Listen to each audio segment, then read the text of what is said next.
भूतेषु शक्तिरूपेण संस्थिता नमस्तस्यै नमस्तस्यै नमस्तस्यै नमो नमः नमो नमः।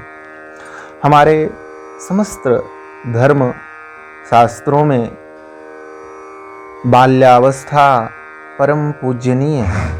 चाहे वो कन्या हो चाहे वह बटु हो, दोनों का पूजन किया जाता है। बालक के स्वरूप में भगवान को देखा जाता है, कन्या के स्वरूप में देवी का दर्शन किया जाता है। हम लोग सगुण उपासक हैं और जीव को ही परमात्मा मान करके उसका आराधन वंदन और पूजन किया करते हैं। वर्तमान समय में समाज में ऐसी विडंबनाएं परिलक्षित हो रही हैं जिससे समाज दिन प्रतिदिन विकृत होता जा रहा है और यह विकार केवल समाज मात्र में नहीं, हमारे आपके जीवन में धीरे धीरे उतर करके एक विकराल समस्या का रूप ले रहा है। वर्तमान परिदृश्य में गर्भपात एक आम समस्या बन चुकी है। प्रत्येक व्यक्ति यह चाहता है कि उसके नियत समय पर ही संतानोत्पत्ति हो और वह जो इच्छा करता है वही संतान उत्पन्न हो।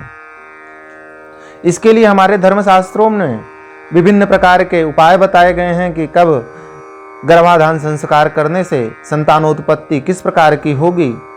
हम उसका अध्ययन करते नहीं और हम काम वासना के आवेश में गर्भाधान संस्कार संपन्न कर देते हैं और उसके बाद हम विचार करते हैं कि यह पुत्र है या पुत्री है। मेरे भाई, बाद में विचार करने की आवश्यकता नहीं है, आपको अपने शास्त्रों के बारे में जानने की आवश्यकता है, जहाँ पे कब हम गर्भाधान करें तो पुत्र उत्पन्न होगा, कब गर्भाधान करें तो पुत्री उत्पन्न होगी।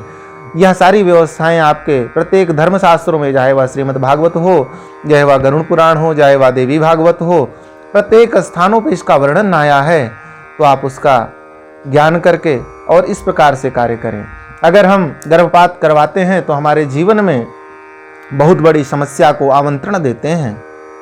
प्रथम तो हमारी समस्या यह बन जाती है कि अगर हम गर्भपात करते हैं तो जितने दिन का गर्भ है उतने दिन का ही व्यक्ति को सूतक लगता है गरुड़ पुराण के अनुसार, और उसके बाद बालारिष्ट का योग बनता है और जीवन में प्रेत बाधा उभर करके सामने आती है और इसको ब्रह्म हत्या भी कहते हैं।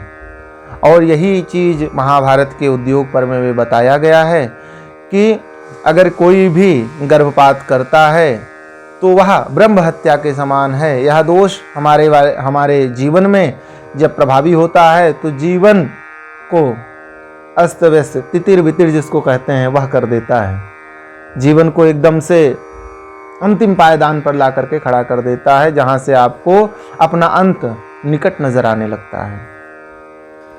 बहुतायत समस्याएं वर्तमान समय में प्रत्येक स्थानों पर देखने को मिल रही हैं और लोग कहते हैं कि हमारे जीवन में ऐसी कोई घटना नहीं हुई जिससे हम ये माने कि हमारे घर में प्रेत बाधा है, लेकिन वही अपने बच्चे की, अपने पत्नी के गर्भ में स्थापित भ्रूण की हत्या कर चुके होते हैं और आने वाले जीवन में वही प्रेत बाधा के रूप में, वही ब्रह्म बाधा के रूप में प्रचारित हो रहा है और हमारे आपके जीवन को नष्ट कर रहा है।